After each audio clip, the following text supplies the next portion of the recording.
Hey everybody, welcome to this week's Q&As. This will be the last one for 2 weeks because next week is Retro World Expo and I'm going to be getting ready for that and making sure I have enough posts queued up so that I don't have to worry about writing posts at the expo and stuff like that. So any questions you have over the next 2 weeks, just write them wherever you support in this post. And I really hope to see you all there. Well, not all of you, obviously. There's many people around the world, but whoever's close enough and plans on coming, I really am looking forward to seeing you and hanging out. So feel free to come right over. There's going to be a ton of amazing people hanging out at the booth. So come right over and say hi. Can't wait to see you, but let's jump in and see what we got this week. First up, over on Floatplane, Dom said they buy a lot of used controller bundles on Yahoo Auction Japan. They usually don't have issues fixing them, but they got one that baffled them completely, a Hori Fighting Stick Mini. It looked brand new with no scratches or any sign of wear, but it doesn't get detected by anything. They tried a bunch of consoles, PC, and Linux, and nothing shows up. They completely disassembled it and found nothing burned or broken and tested circuits for continuity, all good. Any idea of what the cause could be? Could it be the controller chip is dead? Yes, almost surely what happened was they plugged it into a computer and got some kind of voltage spike, or they plugged it into the wrong device, or they somehow jammed the USB port in upside down and shorted it out, or basically it sounds like a shorted board, and I've seen this a lot with USB devices. And this is one of those things where it could be a freak ESD occurrence where, you were wearing a sweater, or the person who owned it before you, I mean, was wearing a sweater and went to plug it in and it got zapped at the same time that they plugged it in. Maybe they zapped their computer or their USB ports too. I'm speculating. I'm basically making stuff up, but I am telling you for certain that I've seen that happen quite a bit, and it could just be a number of things. So if you like the stick and you have access to each of the buttons, you could do something like direct wire it. So you just use it with a Super Gun or a Neo Geo. I have that whole video on how to do that, which I think like 3 total people watched, but all 3 people seemed excited to do that same mod. I love stuff like that, by the way. I don't care if something is really important to me and some buddies of mine, then I always make sure to chronicle it as best I can, do a video and a page, and hopefully more people will need it eventually, but even real niche things I enjoy. So you could do that. If you don't have a Super Gun, you could put your own USB controller in there. And in fact, many people I know will buy a fight stick that they think is very comfortable, that they like the layout, and they replace the stick, the buttons, and the controller even when they're working. So you could potentially find somebody selling the original board out of that, or you could just put one of the newer ones in that are extremely low latency and compatible with everything. Totally up to you. So while it stinks that you got a fight stick that ended up not working, my annoying optimism would always look at this as, well, now you have an excuse to gut this thing and do whatever you want with it, not feeling bad about, throwing out perfectly good internal components. They're not good, so do some research, decide what you want to put in there, and just have fun with it, and know that if something goes wrong, it was broken anyway. So I would definitely use this as an excuse to have some fun and, do some cool modding. Now, moving over to Patreon, Heinrich said, following up on the N64 stick replacement question, they've bought, installed, and used the replacement sticks by Kitsch Bent, and they're happy with them. They haven't done any measurements, but the feel is definitely right, with them being an N64 kid in the 90s. So thank you, and as well as thank you to everybody in the YouTube comments that posted their suggestions. I think there was a ton of info in there for anybody who's interested to kind of go through and see what option might be best for them. But I'll leave a link to this exact store that Heinrich posted just to make sure everybody has access to that. But yeah, thank you, everybody. It's really cool to see the community pop up and give their suggestions for stuff like this. And I think there's now a lot of info just in those comments and stuff like this where people could find the right thing for them. Next up, Firebrand X has a question about Marcus's HDMI mods for arcade boards, specifically the Neo Geo and CPS arcade boards. And I got to admit, I completely forgot the answer to this. I'm going to guess, and if anybody thinks I got it wrong, I'll reach out and bother Marcus with the answer, but I've bugged him so much over the years. I don't like to do that too often unless I need to. So let me try to guess this one first. The question is, how is it the CPS2 Digi AV is a true digital to digital HDMI mod kit solution when on the MVS and AES install guides, they see it has to tap the analog resistor ladder lines for RGB. It's the same lines we tap for an RGB bypass, but just on the other side of the resistors. It's their opinion that if it has to tap the analog lines, it's not true digital to digital. Changed my mind. So I think it is true digital to digital. I think you're tapping those extra points on the CPU that's getting the digital signals, which allows it to be converted to direct HDMI. And when I've done all of the captures on that, I get zero analog noise, even with the best scaler on the planet. You take a RetroTink 4K, you have it use one of FBX's profiles to load up your console, and you take some footage and you zoom in, you still see a little bit of analog interference. It's not possible to remove that from analog to digital conversion. It's always going to be there. And it's not a bad thing. You can't really see it on your TV, but it's there. And when I did the analysis on the HDMI mods, it was not there. So my guess is that tapping those RGB and possibly even sync lines is using them as a reference for any kind of color data, sync data, or anything else that Marcus needs to make sure that everything is timed correctly. Now that is a guess. I completely forgot. I will say though that I'm pretty sure that all of these are true digital to digital though, because I have had that conversation with Marcus before. So let me know, everybody. Did I get that one right? Did I just have a complete brain fart? It is very early in the morning and I haven't been sleeping well, so I could have just completely messed that up. But I think that's my guess. It is true digital to digital with tapping the RGB lines as reference for stuff. But, let me know and I could always reach out to Marcus. Next up, a couple of questions from A. First, they recently ordered the TINK 5X with the Composite to SCART adapter. They asked Mike about the adapter and he said it does not provide any impedance. Perfect. They plan to connect a DVD player using a generic composite cable to the adapter, then into the SCART input. They will then use the TINK's component input for a game console. To get the best use out of the adapter, would I recommend a SCART cable or an HD Retrovision cable between the DVD player and the adapter to provide this recommended 75 ohm impedance? So I have a couple of thoughts about that. First, to answer your question directly, any RCA cable will be fine, especially when you're just talking about the lesser signal of composite video. Those pass-through adapters are exactly that. It just takes an RCA connector and passes it into the corresponding pin on the SCART input. So you could make your own SCART cable, you could wire something yourself, you could use that pass-through. It's not a big deal at all. However, DVD players, you could still get very nice quality out of them. And unless you really wanted to use composite for a specific reason, I would find one with component video output and just route it through a cheap switch so you could have your game consoles and your DVD player all go through the same thing.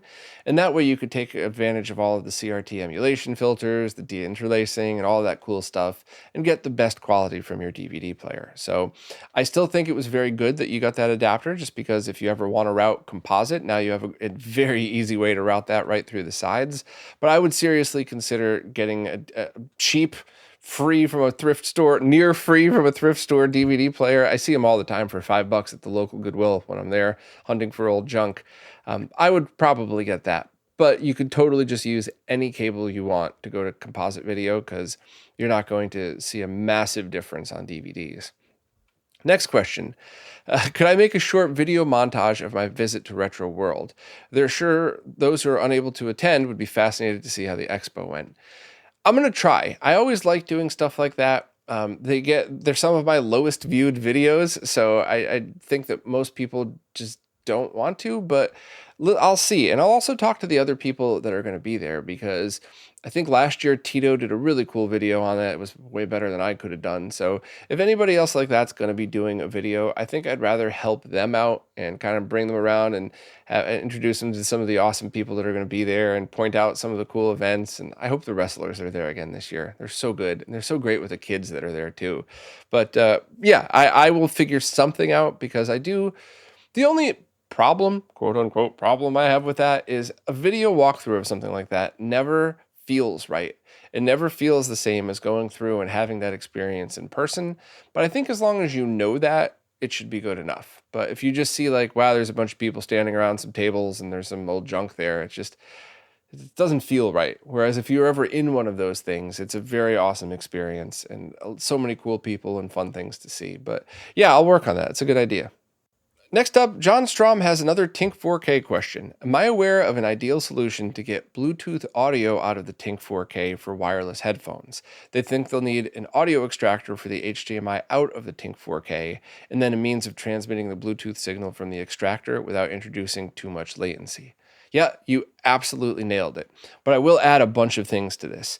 First, decide what output solution is going to work best for you. I still haven't had time to research newer HDMI matrix switches, but that would have been an ideal thing. So if we were to find an 8x4 HDMI matrix that also had audio extraction, you could just set that up with a SPDIF digital output to a Bluetooth transmitter, and the only latency added would be that of the Bluetooth transmitter, which some are faster than others. You're always going to get some latency, but that's pretty cool.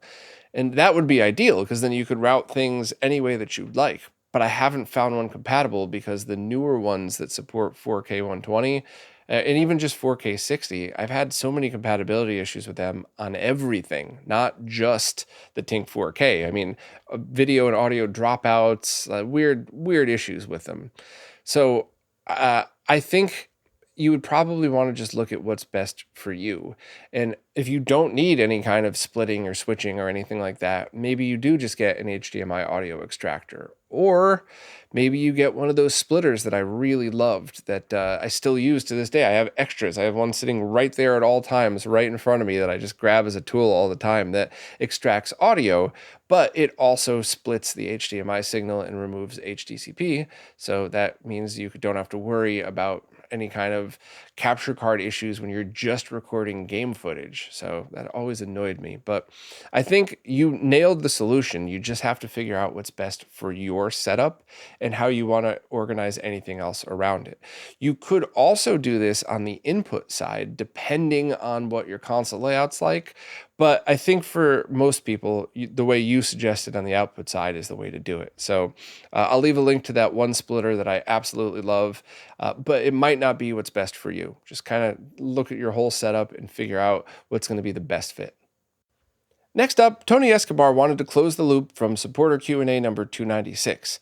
At that time, they reported sound chirping from their Analogue Super NT when connected to their PVM. It's fixed. They finally wrote Analogue and they replied right away. Changing the firmware from the latest Jailbreak firmware to the latest official firmware completely resolved the audio issue. They thought they'd share the fix with everybody, so many of us run the Jailbreak firmware and also like to use the DAC to game on their CRTs. They also wanted to highlight how responsive Analogue was to their question. They went through an exhaustive series of troubleshooting steps cataloged below, but if anybody wants to, which I'll probably read through just, if anybody's interested. So this is both good and bad news. Excellent that you've solved the problem. Excellent that Analogue replied, but it's very obvious that Analogue also writes the Jailbreak firmware. It's not possible for them to be released by somebody else. It's not a thing. So I understand why they do it the way they do. I'm not knocking them for that, but if they write the firmware and they know the official firmware doesn't have the issue, they should have fixed that in the Jailbreak. And maybe they will soon enough. Maybe they're already on it. Maybe that's just not their highest priority right now. But I always just try to put things into perspective. And it's so frustrating because people who love Analogue say, oh, Bob's biased. He always just wants them to fail. And people who hate Analogues like, Bob's too soft on them. And no, I'm just honest. My thoughts are always what reflect what's actually going through my brain in the moment that I say them. The more I learn, the more those thoughts evolve. But yeah, right now, based on what you're saying, it's half good, but a little disappointing that they're not supporting their own Jailbreak firmware that's totally not their firmware. But just to run through real quick what Tony did, they used all OEM Analogue components and cables except for the DE15. They connected the Analogue DAC first to a soundbar, then magnetically shielded speakers, then finally to the PVM 14L5, and all audio outputs reproduced the sound. They swapped the monologue and retro access cables and HDMI cables, and the sound thing still persisted through each. They even tried a second Analogue DAC that they own that was tested on a PVM that worked perfectly with a different Super NT. So they absolutely did Tony absolutely did every troubleshooting step I would have suggested. As a final test, they connected other ones to it. Everything worked perfectly. So they even tried resetting the Jailbreak firmware to factory settings, and it wasn't just going through. It wasn't until they went through and reflashed the original firmware, that it went back fine. So perfect troubleshooting steps. It's exactly what I would have said.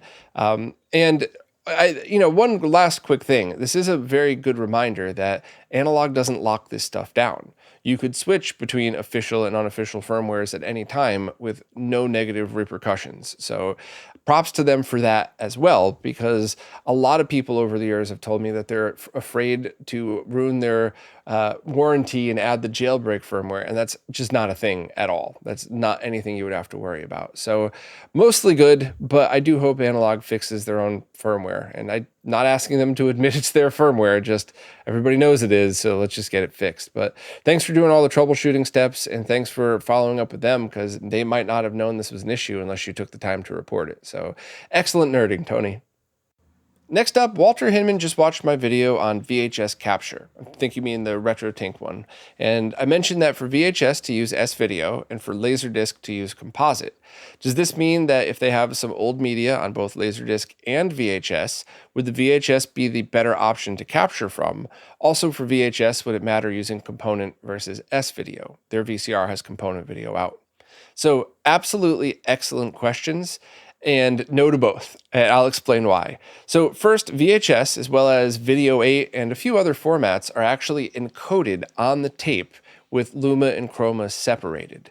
And as a result, if you have a VCR with S-Video output, you are just getting those as they are on the tape. And I have found minuscule but slight improvements. Even if something is recorded with composite video and then you go to digitize it with S-Video, that's even better, because you're now, you would have taken composite, separated Y and C, and then combined them back together again. So keeping it in S-Video at all times is a small difference.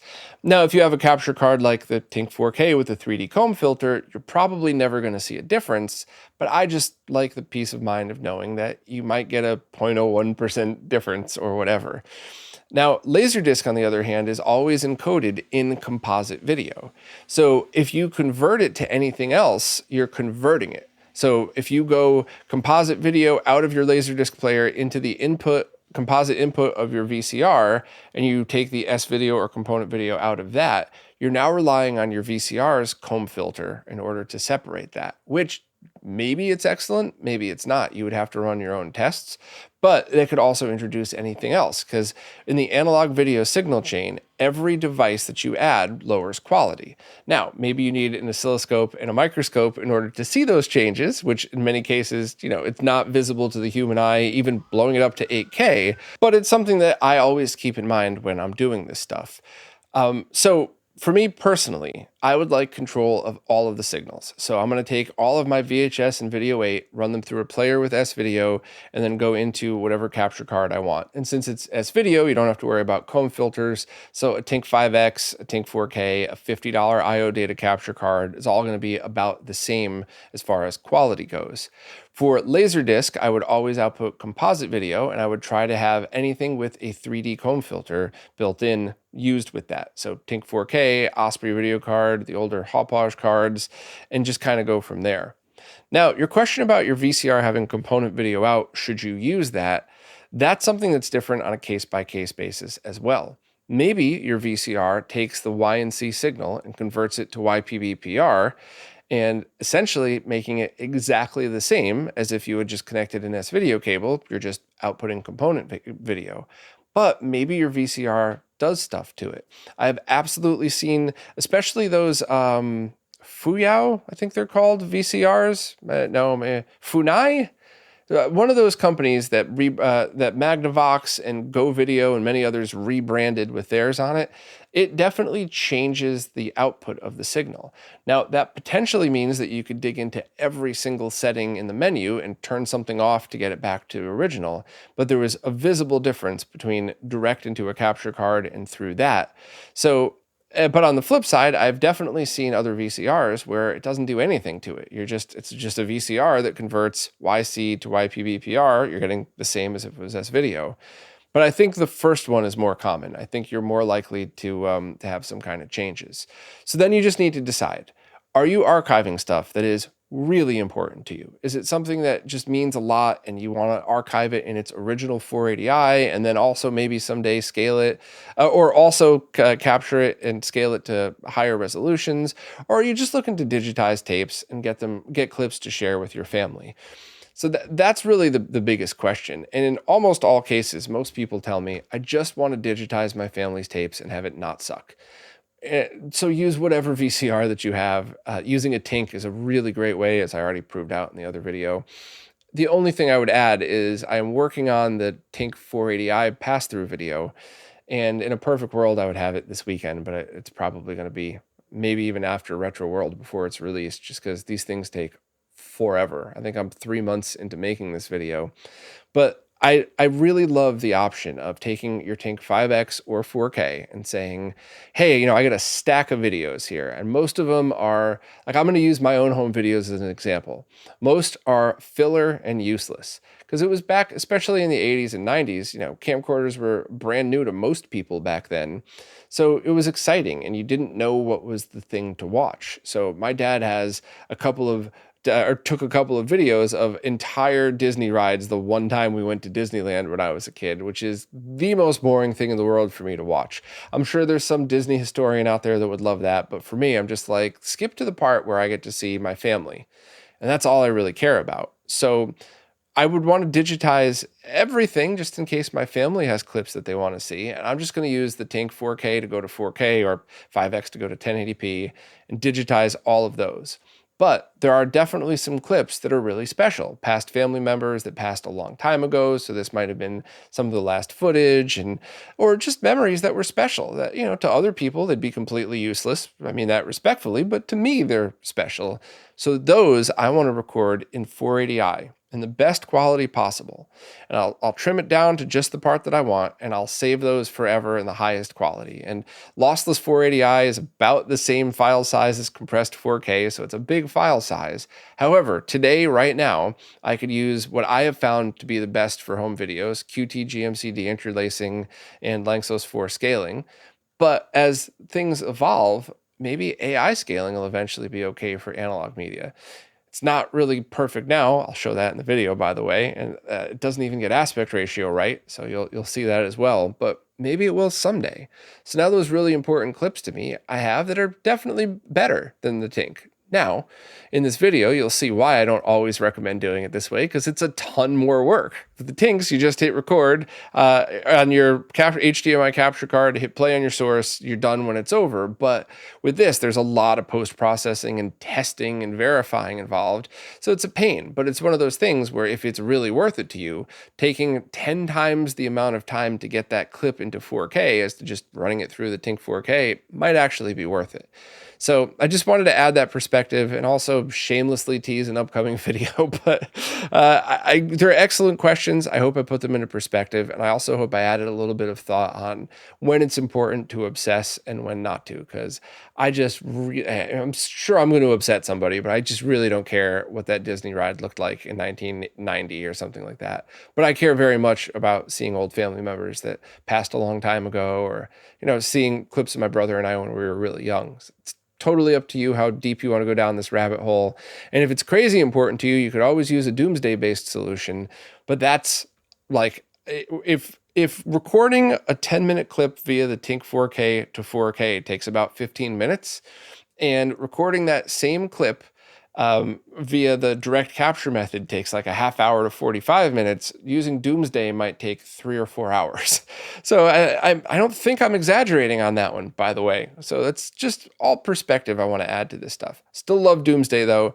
And my goal is by the end of the year to start doing at least live streams, testing it more, and then really dig into some comparisons. But that's for another day.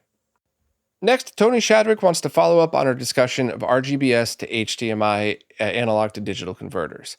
Yes, an OSSC would work, but what they're doing is using a distribution amp in their arcade cabinet to split the video signal.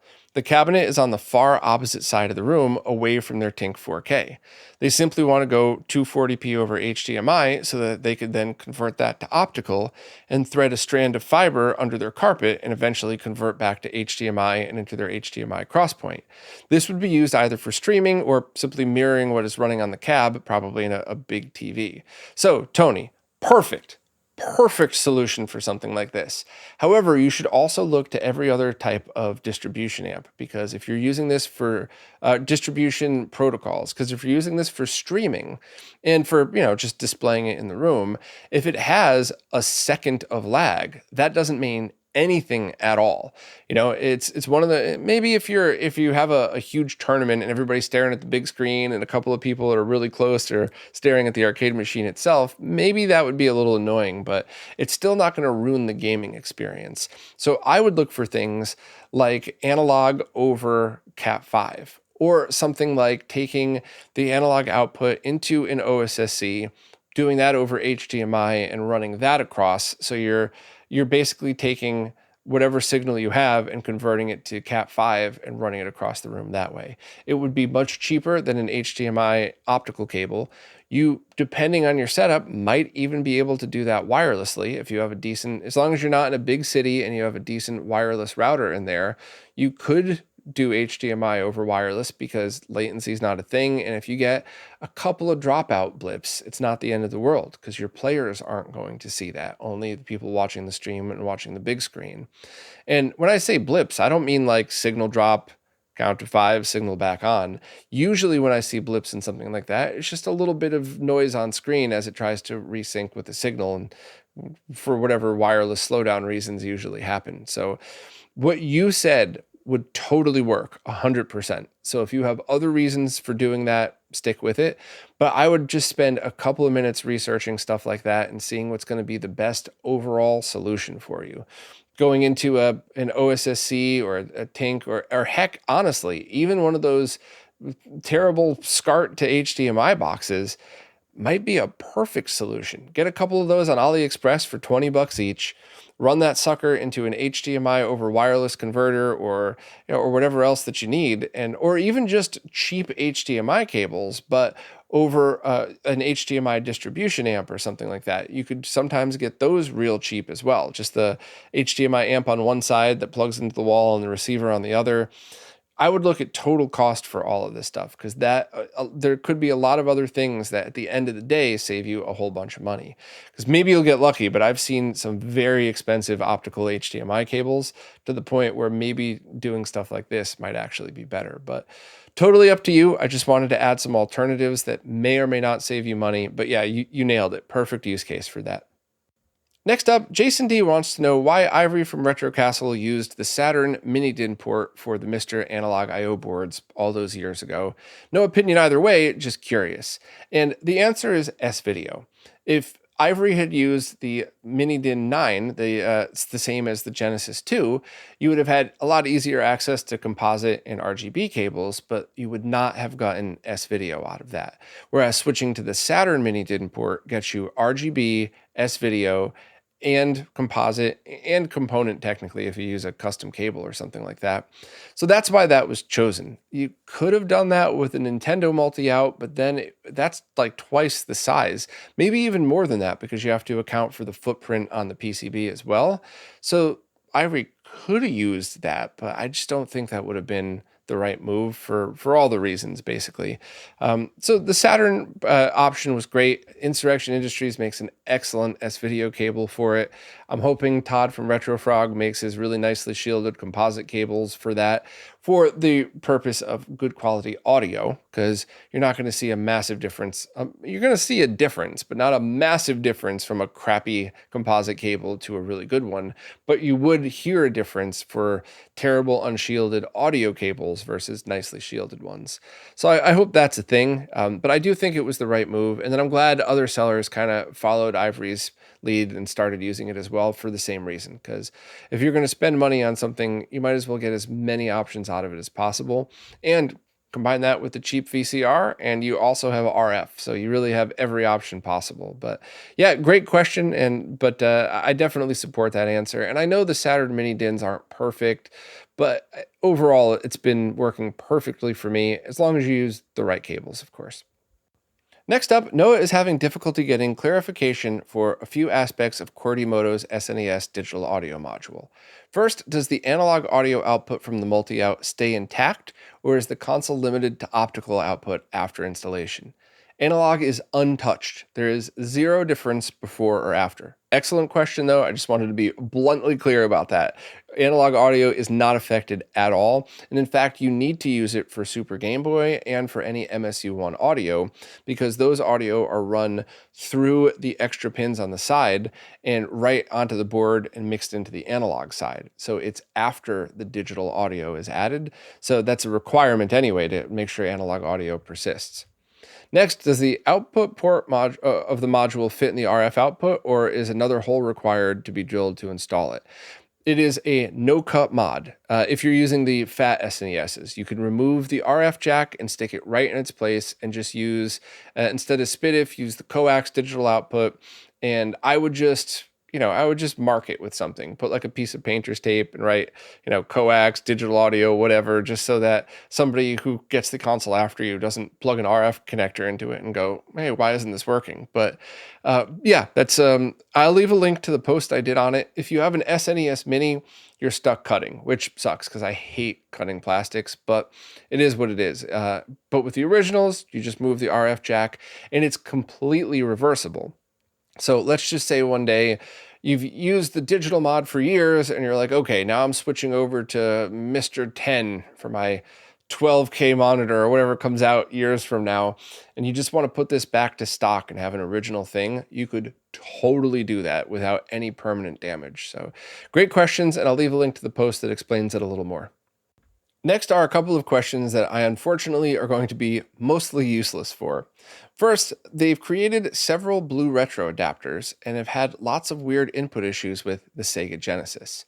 They've tried different consoles, different builds, dev boards, firmware, etc., and they can't seem to find anybody else running into the same issues. They're awaiting response to bug reports. What else might I try or do next? Well, voltage is always the number one thing for stuff like that. Could you try wiring in like a USB power supply or something just to make sure you're getting enough voltage on those pins to properly power that BlueRetro adapter? But from that point, I am completely useless because if you've wired everything correctly to the spec and everything else is working, BlueRetro is generally a pretty stable platform, so I really wouldn't know why in that specific case you would have issues. Next, they have an RGB modded 36-inch Trinitron using Sunthar's RGB Mux board. That sounds awesome. But they're injecting the blanking signal from a GBS control, and on the back end, switching is done through an Extron MVX88. So when they connect this SCART connector, they get scrolling signal or sync issues, and wiggling it around tends to resolve the issue. So I think I would back up for a minute, and I think I would do one thing at a time. Can you plug a console directly into that SCART port and see what happens? And if you plug directly in and you wiggle the connection and it still works after wiggling it, then that to me means the SCART port is bad, or you just need to reflow the connections, check for shorts, and make sure that the board itself is perfect. I've absolutely seen finicky SCART connectors. I've personally soldered them where I didn't realize, but there was a small little bridge between pins, and when you flex the connector, it barely touches sometimes. So I would go from there. And then, of course, if you plug it in with the SCART connector and it's perfect, meaning directly console to that, then you would just back up from there and test everything in that chain. So from the Extron switch to that one, try that cable or those connectors and see what's happening there. What about on the input side of the switch? If you output to other things other than this TV, do you still have issues, or is the issue only with the TV? You really got to back up and check every step in that chain just to see what's happening. But hopefully I could at least get you started with that. Next up, Charles Madeir is having audio issues when connecting a digital audio modded SNES to the TINK 4K. If the digital audio is connected directly to the DAC, everything works perfect. However, if the digital audio mod is connected through the TINK first, they get random audio dropouts, just a quick 1-second drop and come back. And they tried setting it to 48K, 96K, and basically tried all the settings and all the firmwares, and that still happens. So my guess for this, I haven't had a digital modded SNES in a long time just because it didn't fit the needs for my setup anymore. There's nothing wrong with it at all. But my guess is the weird sample rate of the SNES is causing these dropouts. And I'll mention that to Mike. Maybe I can get him a digital audio modded one to see if he could add that feature to it. But I've also seen issues with certain ways that it's done. Other people approach it with a different chip that's better for compatibility. So this could be something that takes a while to chase down. And unfortunately, it's just the case when you're taking 30-plus-year-old equipment and try to force it to do stuff it was never designed for, which are some of my favorite mods in the world, by the way. But you could try resampling it. That should work. But it could also be that using a different chip, like maybe switching over to QWERTYmoto's mod with a different chip on there, could also be the solution. So this is going to have to be something that you need to decide how deep down the rabbit hole you want to go. I think owning a resample board might be a good idea anyway, because if you go to digital mod your Saturn, that's also going to have compatibility issues with everything. I haven't tried it with the TINK 4K. Maybe it'll work, maybe it won't. But these digital mods for older consoles are very hit or miss on certain devices. And it was hard for me to troubleshoot because when I first did the SNES digital mod, every single item in my house that had a SPDIF input worked. So I had a really hard time dealing with it. And then it was the opposite. When I got the Saturn digital mod, every single SPDIF input in my house didn't work. So it was one of those things where you got to just keep trying. So the resample board might just do it. I'll mention it to Mike Chi as well, just to see. But this is one of those things where, unfortunately, you're going to need some patience, which I am the worst at patience. But, at least I could point you in the right direction and help try to explain it. But worst comes to worst, maybe I'll reach out to QWERTYmoto as well and see if there's a different board or something, or a different chip that he recommends for something like this. But I don't think there's going to be a very quick fix for this one, but I'll let everybody know and see what we got. Before I go, I got to just address the latest Patreon controversy.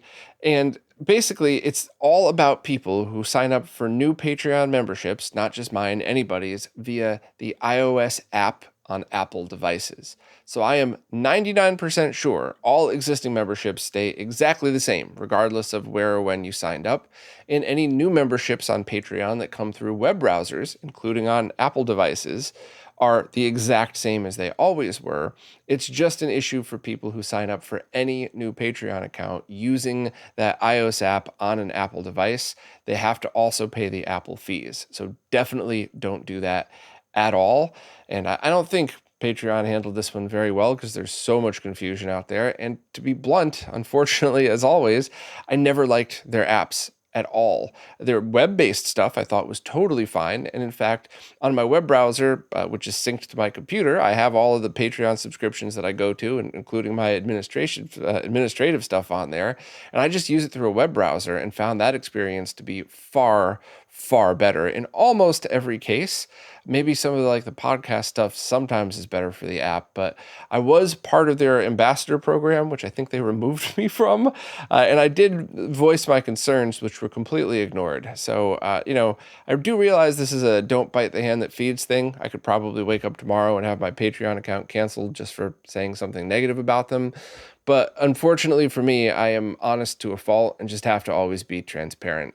And the point of me word vomiting about this is just to say that if you're using their app and you love it, cool. Just sign up for new subscriptions via a web browser and that's it. But if you don't already use the app, just don't waste your time. Unless they did a complete and total rehaul, it's terrible anyway. So just bookmark your favorite Patreon accounts through whatever web browser you use and just do it that way. And you don't have to worry about any of this stuff. Not money, not a crashing app, not any of that weird stuff. And, I'm always trying to look out for everybody. And hopefully this doesn't get my Patreon account canceled. But, fingers crossed. But anyway, as always, thanks to anybody who participates in these Q&As. I really enjoy doing them, and I appreciate you all so much, especially people that still support through whatever weirdness Patreon's going through this year. But it is really important to me that I always say thank you because I genuinely mean it, and I do feel really bad when I have to explain stuff that you should never have to deal with ever, especially when I had nothing to do with it, like the Patreon one. That annoys me to all end, but I do appreciate you all. Thank you all so much, and I'll see you again in 2 weeks because hopefully I'll be hanging out with a bunch of you at Retro World Expo.